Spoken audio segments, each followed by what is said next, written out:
Hello, everyone. Hope you're all doing well, staying healthy and safe. My name is Daniel Rhodes. I'm the director of the undergraduate social work program. So I have been doing recordings all day, and I felt bad for students. It starts to wear down my vocal cords a little bit, so and I get congested when I do a lot of recordings. So I've been spending most of the day in meetings and doing recordings. So I apologize if I wind up having to clear my throat several times. So this is a video specifically designed for those of you who are going into your senior year. So I've been trying to break these videos down for freshmen and sophomores, students who are going into their junior years, and then students who are going into their senior years. And the reason we're doing that is because it's a little bit of different components of what you have to pay attention to. And instead of me doing one long hour and a half, 2-hour, 3-hour video trying to cover all this information, we wanted to break them down into sections so you can specifically watch this video for those of you who are getting ready to go into your senior year. What that means is that you are students who have been admitted into the social work program or have been provisionally admitted, and you are working on bringing your grade point average up to a 2.5 by the end of this semester, or by the end of the summer at least, but preferably by the end of the semester. We are a little bit more hesitant with provisional acceptance, just because to go into field, you must have a 2.5 GPA grade point average, and it's challenging to pull that GPA up, especially if it's at a certain level during the spring semester of your junior year. But because of the coronavirus, we've been trying to be a little bit more flexible and allow a little bit more autonomy for students to do that. You just have to work really closely with Professor Thal and the student first office and submitting the grade replacements and really trying to work to bring your GPA up to the 2.5 required to go into field. So you should have been admitted to the social work program.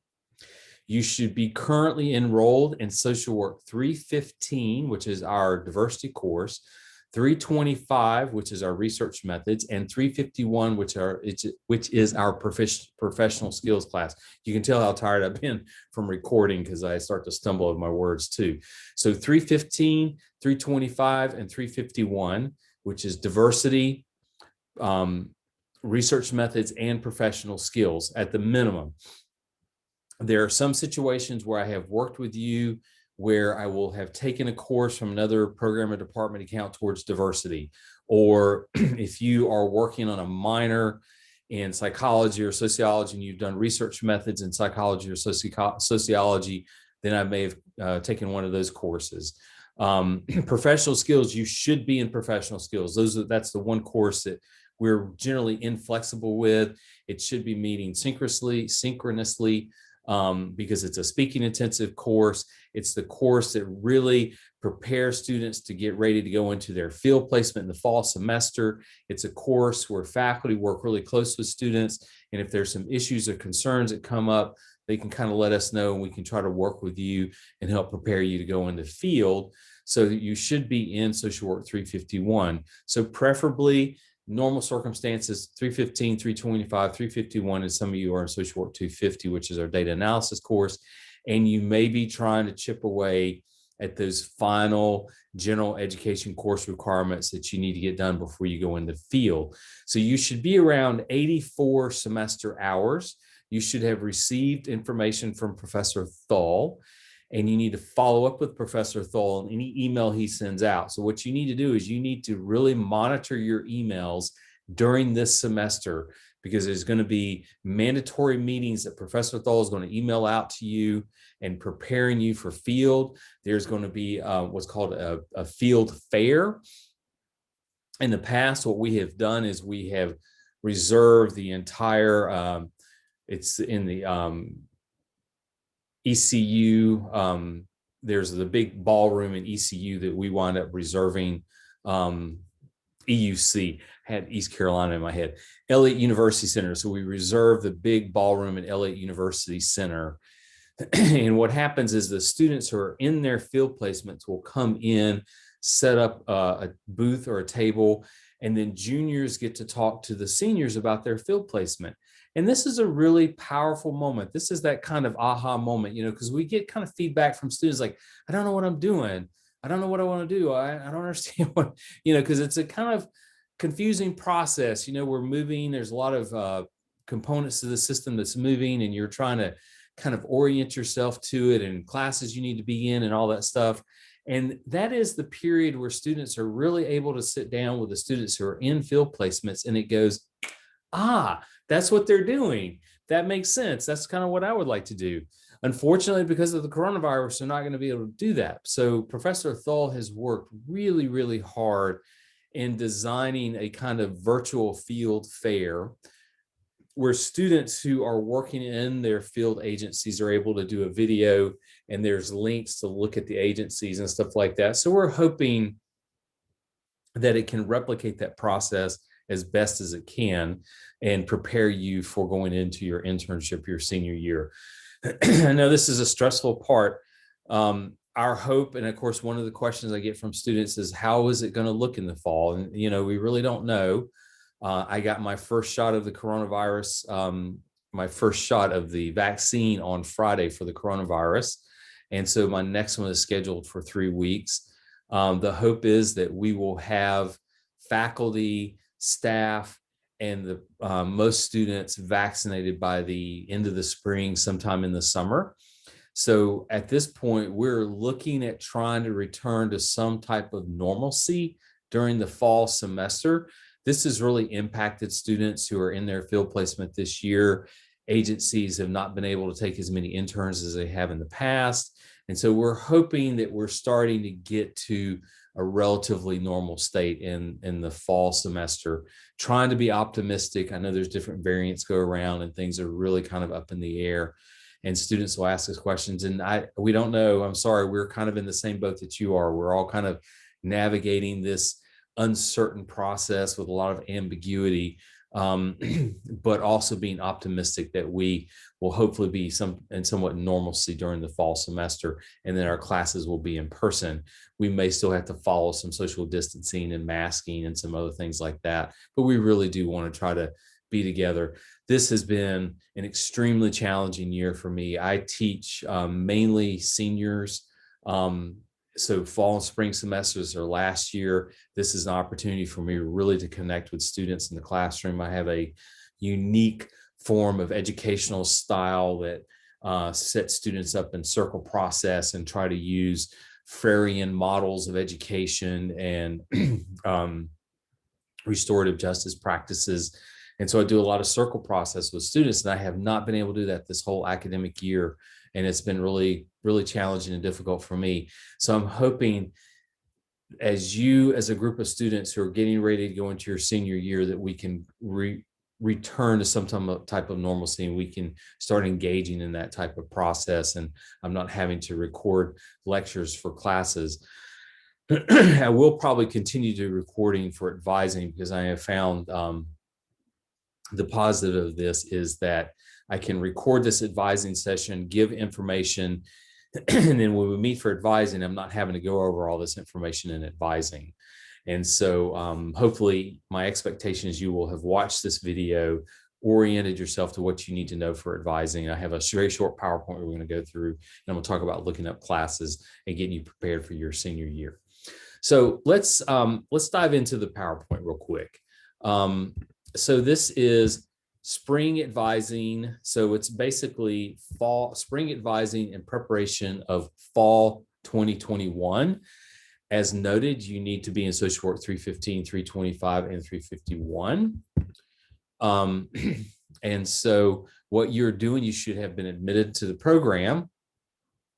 And so what you will be doing is you will be registering for social work 411, which is our methods 1 course, 413, which, if I'm not mistaken, we'll look that up just to clarify, I think it's our seminar course, and 415, which is our field course, at the same time. So what that means is, let me see if I think it goes to the next one. So what that means is you're going to look up the courses. I'm going to show you how to look up the courses. So you're going to log into UNC Genie. You're going to go to registration. As always, I don't know when your registration window opens up. You're senior, so your registration window is going to open up sooner than later. Only you know what your registration window opens up. You have to log into UNC Genie. You have to go to registration, and you pick fall 2021. It should tell you when your registration window opens up. All these emails I've sent out has your advising code. If your advising code is not listed in there, you need to let us know so we can find your advising code for you. And then you're going to go to the add drop section. And I can't pull it up on mine because mine is designed a little bit differently. But when you go to the add drop section, when my UNC Genie looks different than yours, when you go to the add drop section, there's going to be these three little kind of bars at the bottom.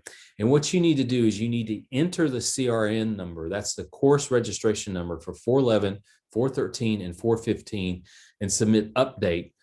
So that means you register for all three of them at the same time, because these are co-requisites. So you can't say, I want to go register for 411 now, register for 415 some other time. It won't let you do it. And most of the emails I get back from students who are having challenges getting into these classes is because they're not going through this process and entering the three CRN numbers at the same time. As always, if these courses are full, you are a group of students. Actually, your class, your junior class, is the highest number of students we've ever had in the program. We're looking at about 130 students going into the senior year. And that's around 30 or 40 more students than we are prepared for. That is a good sign.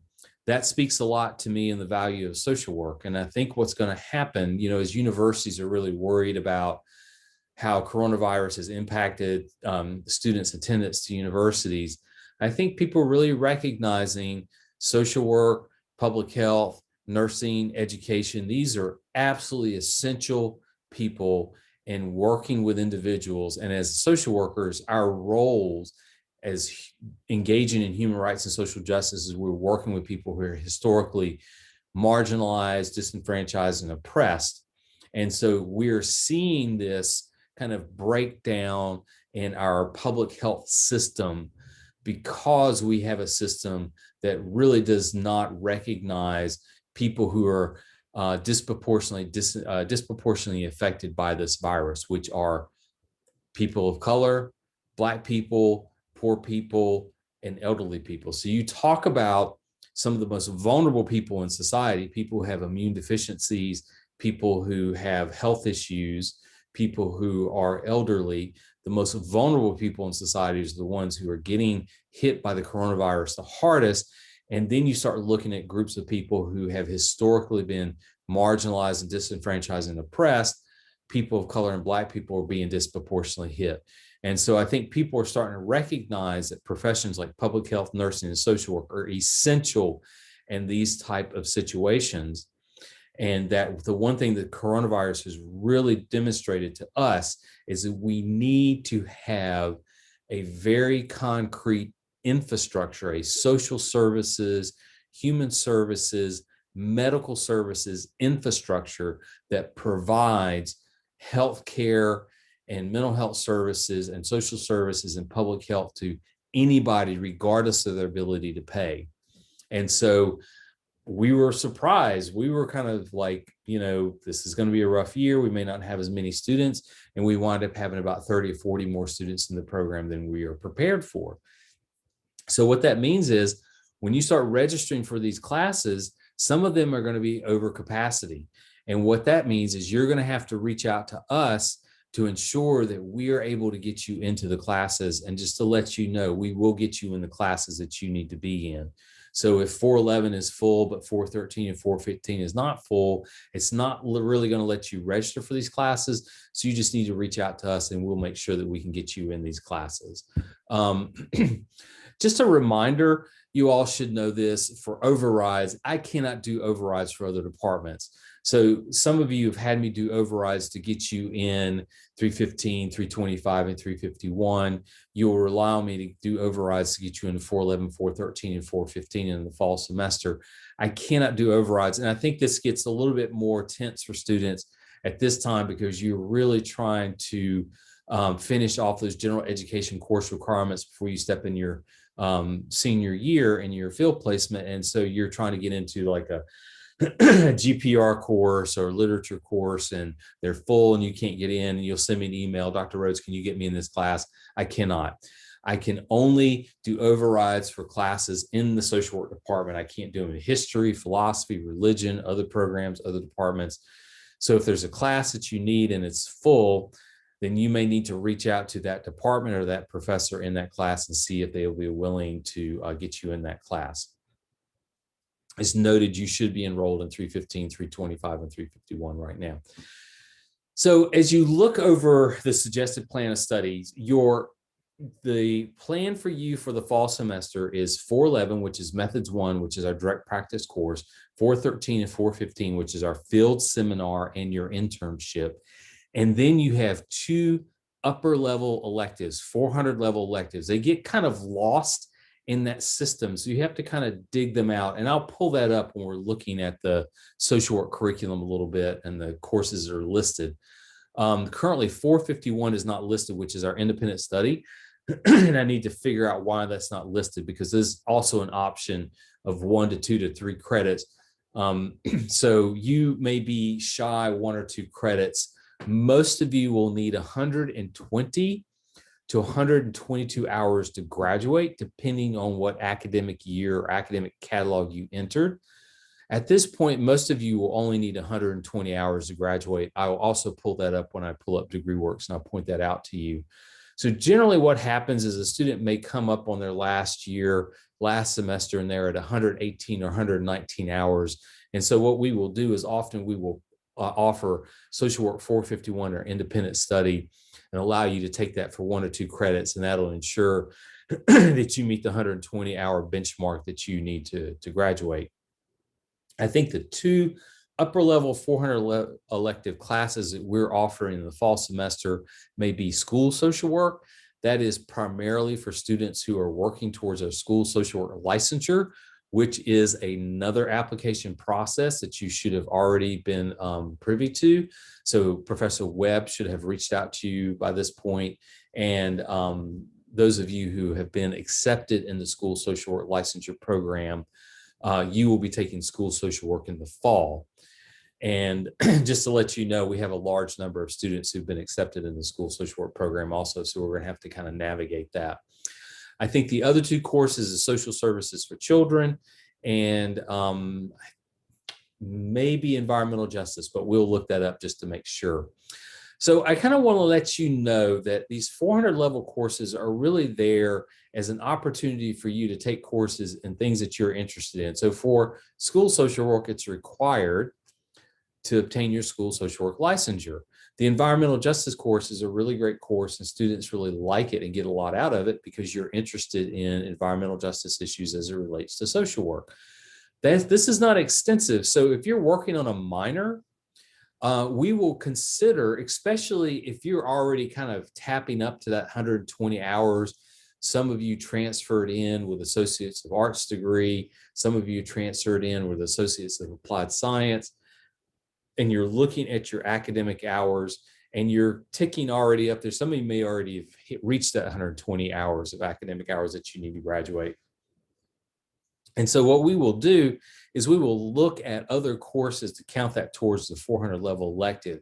So if you're working on a minor like peace and conflict studies, we will look at taking one of their upper level, like they have a course on global peace building, which is a 400 level elective.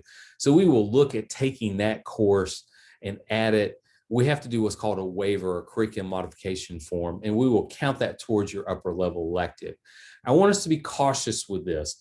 So the point of the upper level electives is to offer students opportunities to learn with individuals who are working in the field. So the school social work licensure course is taught by a person who has done school social work licensure. The social services for children is a course that's taught by a person who has done a lot of work with children in the social services system.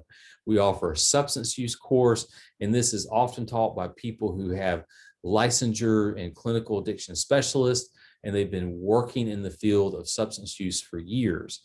And so don't try to think of this as an opportunity like, well, I want to get out of these courses.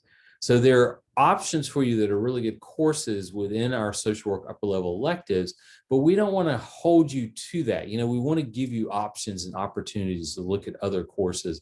So if you're getting your minor in peace and conflict studies, or you're getting your minor in human development family studies, or psychology or sociology, we will consider one of their upper level courses. In some cases, 400 level courses, 200 level courses, generally 300 level courses. And also be creative in looking towards classes that you could count. So if you are a social work student who is like, I'm really interested in doing substance use work when I get out, you may want to look at, I think the sociology department offers a course in drugs and society. I'll try to remember to look that up when we're going through the schedule. The public health course offers a substance use course. And so what that means is you could wind up taking like the drugs and society course, our substance use course, the public health substance use course. And for those of you who are looking at working towards your clinical licensure, you have to have a certain number of hours of substance use training. And these courses will count towards those hours for you to eventually attain your CSAC, which is your Certified Clinical Addiction Specialist, or as you get your master's degree, if you decide to go and get your master's degree, your LCAS, which is your Licensed Clinical Addiction Specialist. So I always encourage students to look at options that are available for you. I know sociology also teaches a course in marriage and the family. So if you're thinking about you're eventually going to be working with families and kids, you may want to take the sociology, marriage, and the family course, which I think is a 300 level course. So what I'm trying to say is don't just automatically negate our upper level courses. Keep an eye on them. They may be courses that you're interested in, but also don't bind yourself to these upper level courses. Look in other programs, look in other departments. Is there courses and other programs that are directly related to the work that you want to do in social work?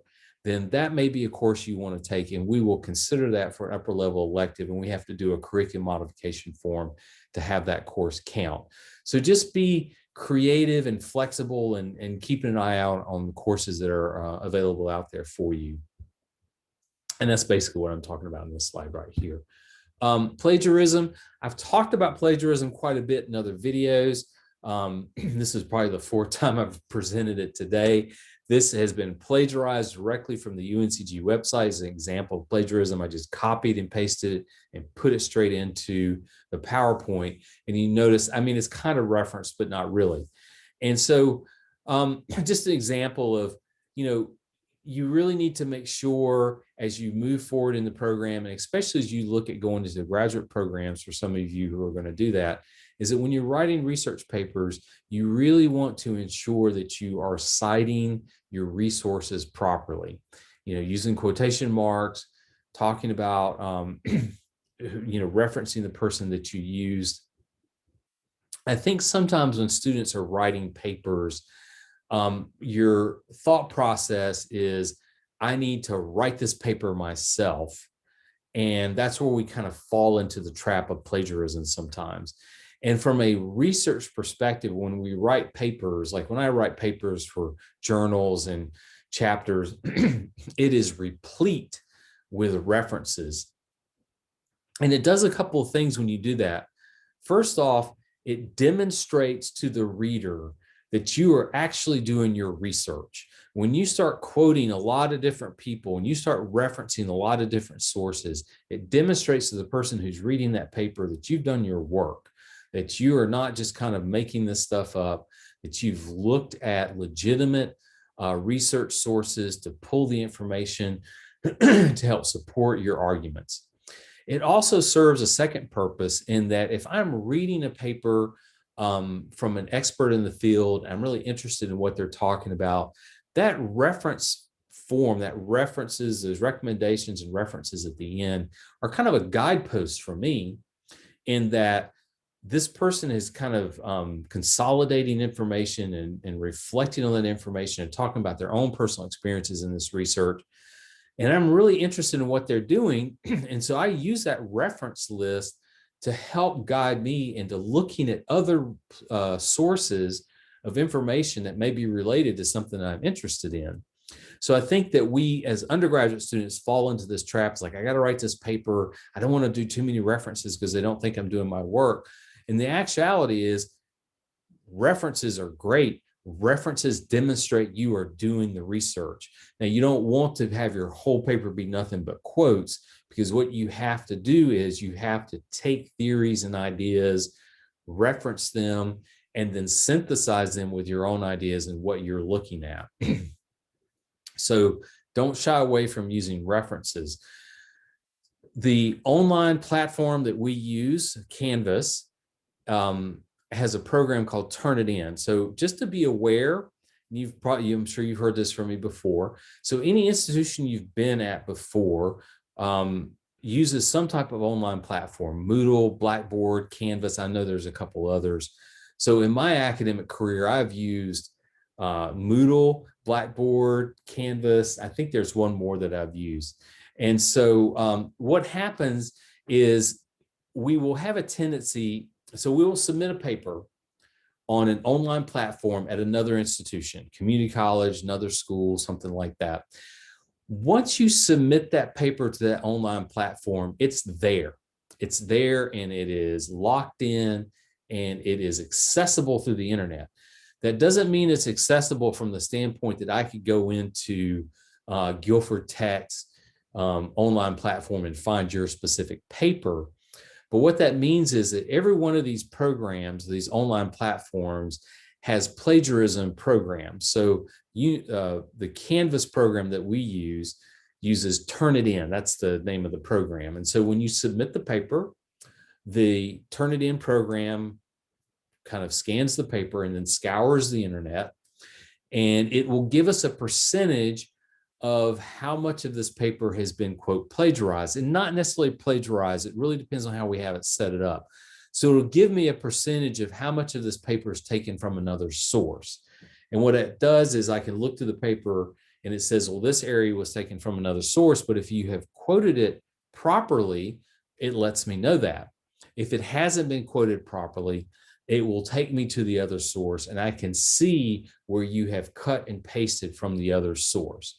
So that's one of the things that Turnitin does.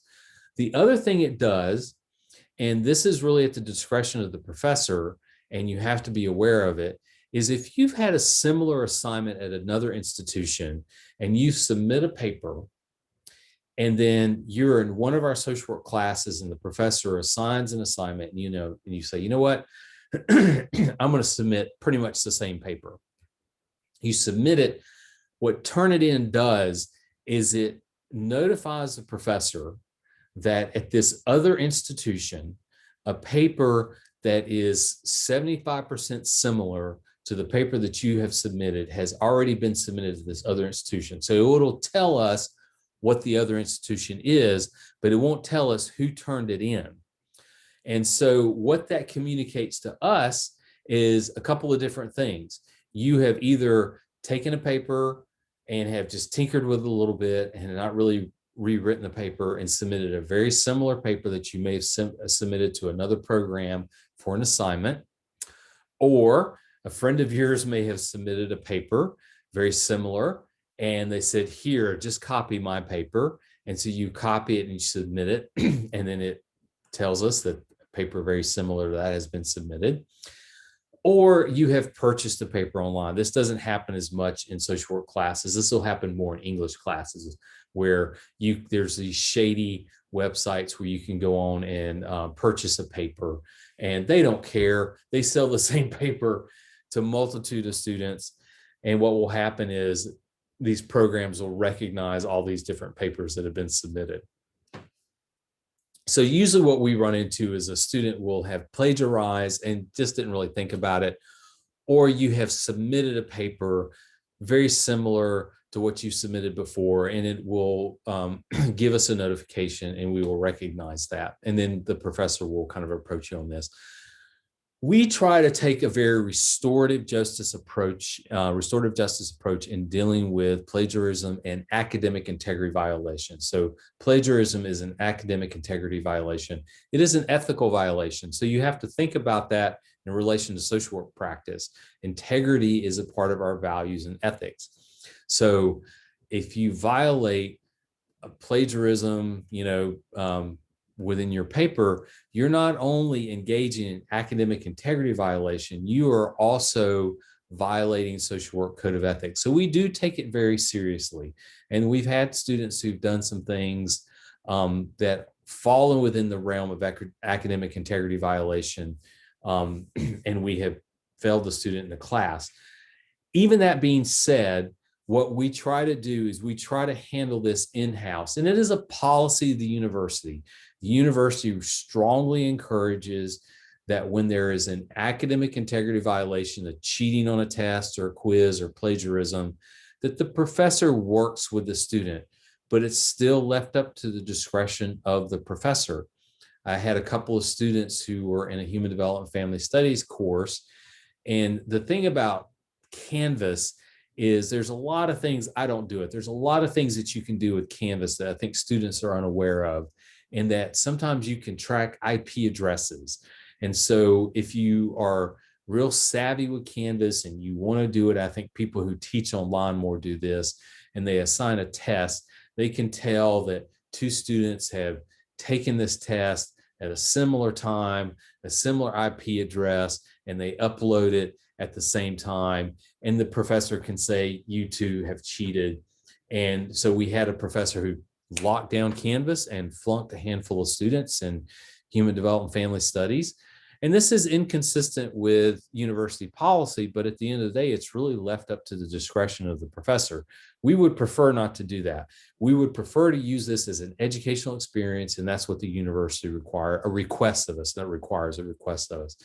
And so if you have engaged in plagiarism or some other form of academic integrity violation, we will sit down with you, and we will discuss it. We'll talk about what happens. You may get an F on the assignment, but we don't want you to give you an F in the class. And then you may have to do another assignment that talks about plagiarism, and maybe a way to kind of bring up that F in that particular assignment so that you aren't tanking the class altogether. So you may receive a lower grade in the class, but you won't flunk the class. So that's how we really like to approach it, is keeping it in with the department, and then it doesn't go in your permanent academic record. If it becomes a habit, if it becomes something that's done more than a couple of times, actually more than once, then we do reserve the right to move forward with it being an academic integrity violation, and we will notify the university, and then it'll go on your permanent record. If the academic integrity violation that you engage in is egregious enough where we also feel like it is an ethical violation of the Code of Ethics of Social Work, you may be removed from the social work program at that particular semester. And so we've had students who have engaged in activities that have violated both the academic integrity violation, social work code of ethics violation. It was egregious enough where we had to sit down with a student and say, you're done for this semester. You are removed from the program right now. And then we will want to reevaluate where you are the following year, and try to bring you back into the program and be really restorative in that approach. So we really try not to get to that point. And even in those cases where we've had a couple of cases where it has been an ethical violation in relation to the code of conduct with social work and met the academic integrity violation, we would sit down with a student and we say, these are your choices. You have clearly engaged in an academic integrity violation, and you have engaged in an ethical violation. The reason I'm reinforcing this is because you're getting ready to go into field, and now these ethical concerns are going to be more salient and more kind of there that you have to deal with. And so what we did in these couple of situations, we sat down with a student and we said, okay, here's the deal. You have engaged in academic integrity violation. You have engaged in an ethical violation based on the NASW Code of Ethics. We are going to fail you in the classes and remove you from the program, and we're going to reevaluate you coming into the program next year. You have a choice. You can appeal this process. And if you decide to appeal the process, that means that we have to move forward with the academic integrity violation. So what that means is, even in these kind of egregious concerns, because you're undergraduate students and most of you are young and you're still kind of navigating this whole process, and we're really here to try to help you with these ethical concerns. And so what we're really trying to do is, even though you have violated academic integrity violation, ethics violation, we still want to try to handle it within the department. You may be removed from field, you may fail the classes, but there's mechanisms in place where you can come back around, do grade replacements, reapply to the major, and get back on track and move toward finishing your degree. And often what we find is students who have done that are really stronger in their social work practice, because it really has placed them in a position to be really self-reflective on what they did and what they engaged in. So I know that's a lot of complicated information about that. I don't want you to stress about it too much, but I want you to be aware of it. And these are things that we're having to do, and you're stepping in your senior year. So you are becoming social workers, you're becoming professional social workers. And so those ethical issues are going to be part of what we really cover in class.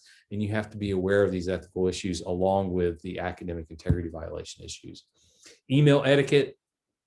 I have gone over this several times. I've sent emails out about this. You are not texting me. I know I have a tendency to be a little bit more informal emails. You really need to start thinking about this more so now than you have in the past, because you are getting ready to go into a field placement. In other words, we often say that sometimes these field placements are year-long evaluation process and job interviews. And so when you are reaching out to your potential field agency to set up a time to meet with them, you want to ensure that the email you send or the phone call you make is in a professional manner. So we're going to really reinforce this as you move forward into the program, that we want you to follow appropriate and adequate email etiquette. So like it says here, the check 3 before me is once again reinforcing that you need to take ownership to your education. You need to be, at this point, there's no question, you need to be oriented to DegreeWorks, that is your degree evaluation. You need to be oriented to UNC Genie, understanding the components of it, knowing what DegreeWorks tells you, and I'll walk over DegreeWorks a little bit with you. I have a video on navigating DegreeWorks. You really need to be fully aware of all the components of DegreeWorks at this point. And so a lot of the emails I'll get from students are, basically stuff that can be answered on going into your DegreeWorks and looking at it. So as it says here, you use the salutation, dear Dr. Rhodes, dear Professor Rhodes, dear Professor Thal. I know it gets confusing. Some of us have PhDs, and so we go by doctor. Some of us have master's degrees, so we go by professor. You want to kind of look and get an idea. You're not going to go wrong if you call us professor or doctor. I have a tendency to be a little bit more informal, but I have the privilege to do that. So if somebody says, hey, Daniel, I don't freak out about it too much. But it is good etiquette. If I am to email the Chancellor Gilliam, who is the Chancellor of the university, I'm not going to call him by his first name.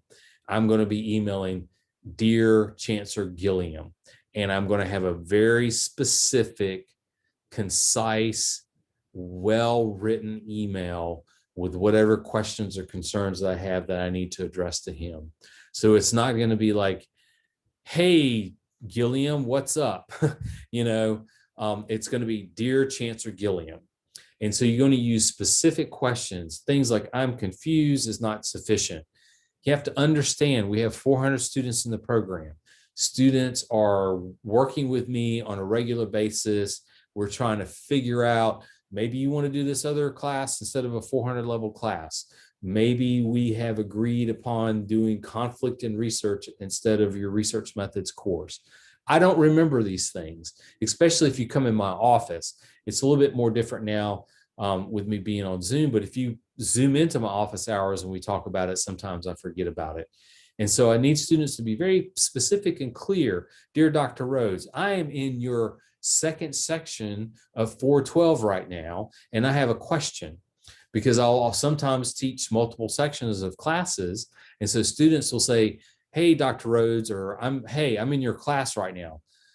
What that means is I got to stop and look up and see which class you're in. So you're putting more work on me. Tell me which class you're in. I am in your, so for the fall, I'm in your 411 section right now. And I have a question about this particular issue. And really think about the number of questions that you have. Emails are always unmanageable. It's just the bane of our existence. I know you all get inundated with emails, but with the coronavirus, it has just been absolutely worse, and they have become unmanageable. And so what happens is I really try to be as efficient in email responses as I can. But what happens is I'll get an email question from a student. Sometimes it's mundane. I will respond, and then they'll ask another question, and then I'll respond, and then they'll ask another question. And before you know it, I'm spending 4 or 5 emails on one student when these could have been done in one email. You could have asked this all in one email. And so that's when we ask students to really think about what it is you're trying to ask us, and to try to ensure you ask us as much as you can in the one particular email. And the check 3 before me is, you want to look at things like the suggested plan of study. You want to look at your degree works. You want to look at the BSW handbook. A lot of these questions could be answered. I get really frustrated because, older generations are saying that this technology issue is because of a younger generation. It's not, trust me. I have older non-traditional students that are emailing me mundane questions all the time. And I don't mind emails. I really like to engage students in this process, but sometimes it does become unmanageable. And we're trying to create the BSW advising email so a couple of us can monitor it and make sure that we're able to answer your emails as quickly as we can. Practice courtesy, avoid abbreviations, like don't use LOL or OMG and stuff like that. And you want to try to send us your UNCG ID number. And you've also probably heard me talk about this before. You do not want to, I would strongly discourage you to not put your UNCG ID number in your signature. What that means is it's one thing to write a signature with your name and ID number, but it's another thing to go into the settings and to set up a specific signature with your UNCG ID number. The reason being is I would prefer to email you and ask you your UNCG ID number if you forget it, than it to be planted in your email signature. DegreeWorks gets really persnickety. When students email me, the first thing I do is just pull up your DegreeWorks, because that helps me give a framework of where you are. The problem with you putting your UNCG ID number in your signature is that goes out to every person you send your email out to. And to be honest with you, I know your UNCG ID number and your PIN number most likely is your 6-digit birth date. Most of you don't change your PIN number. You can go in and change your PIN number, but most of you do not do that. So what that means is you're sending your UNCG email out to multiple people. Social media, it doesn't take long for somebody who says, I've got your UNCG ID number now. I can figure out what your I can figure out what your birth date is. And so now they have your 6-digit birth date number, so they can enter your UNCG ID number and your 6-digit birth date number. And now they have access to a lot of very sensitive information. I don't know. I think your social security number may even be in your UNC Genie account somewhere, but I do know permanent address, current address, phone numbers, financial aid information. There's a lot of information that's on your UNC Genie account. So if you are putting your UNCG ID number in the signature so you won't forget, and it's just a natural thing that you send out, you're really sending out a very sensitive number, and it wouldn't take long for somebody to figure out, unless you change your PIN number, it wouldn't take long for somebody to figure out how to access that. So I would prefer that you forget to send me your UNCG ID number and me email you asking for it than for you to put it in your signature. And that's the end of the PowerPoint portion of our show. I'm going to pull up DegreeWorks real quick, and I want to just show you a couple of things here. So, of course, we do have the Navigating DegreeWorks video that I have sent out, and I will send out again. So I'm not going to replicate all of this, but as you see here, this is a mock student. So it says Davis, DUP, data, C. So we're not giving away sensitive information to a social work student. And so, of course, here are your how many hours you need to graduate. And right here, the semester hours applied are the number of hours that you have completed and are currently enrolled in. So just always remember that when you see that number, that's the number of hours you've completed and are currently enrolled in. You want to ensure that you're taking care of all these final little general education course requirements. At this point, you should have a check mark, a green check mark. Here's the legend on Social Work 215, 310, 311. And then you should have this kind of blue squiggly line in 315, 325, and 351. If we had agreed upon other courses to meet some of those requirements, it may not be listed there. And so we'll need to follow up at some point and do a degree curriculum modification. So you're going to be in 411, 413, which is field. I had that backwards. And 415, which is seminar, which is 1 hour. And then you're going to be in one of these upper level 400 level social work classes. That's 12 hours. And then you make a determination if you need to be in 15 hours, what that additional 3-hour credit course is going to be. Usually it's trying maybe to get rid of one of your general education requirements, or it may be a minor course that you're trying to get done, or it's an open elective that you're trying to take care of. So one of the things I want to do here really quickly to show you how we do this is, of course, and you should be familiar with this, is there's these 4 circles up here. You go to the one that's supposed to be the UNC Genie, and you're going to go to 6 down on class schedule. And what will pop up here is you select the term, which will be fall 2021, click continue, and you're mostly going to be looking at social work classes right now. And so here will come up the list of social work classes, and I always like to create 50 per page. And so what will happen is you will scroll down and you will see, so social work 405 is environmental justice. So that's one of our upper level elective requirements. And so you can take environmental justice. It is also cross-listed as a women and gender studies. So if you are working towards your women and gender studies minor, this course should also meet one of the women and gender studies requirements. And as you see here, we have 4 sections of social work 411. I'm teaching one section. Dr. Washington is teaching one section. Dr. Leach is teaching one section, and Professor Webb is teaching one section. So we'll have 2 sections on Monday and 2 sections on Wednesday. So there should be enough. The one thing that you have to be aware of is these courses have a seat limitation of 34. We will probably have to go over some of those because of the number of students that are going into the fall semester. We don't have the luxury to work around your personal schedule, work schedule, personal life schedule. You know, if a course is full, we can't just overpopulate these courses, especially as we're going into the fall semester and still probably having to follow social distancing guidelines. So we can't say, oh, you know, I really want this Monday 2 o'clock class with Dr. Rhodes, and it's up at 34, and there's like 3 or 4 people who want to get in. We don't have that luxury. Sometimes we do in the past. We definitely don't have it right now.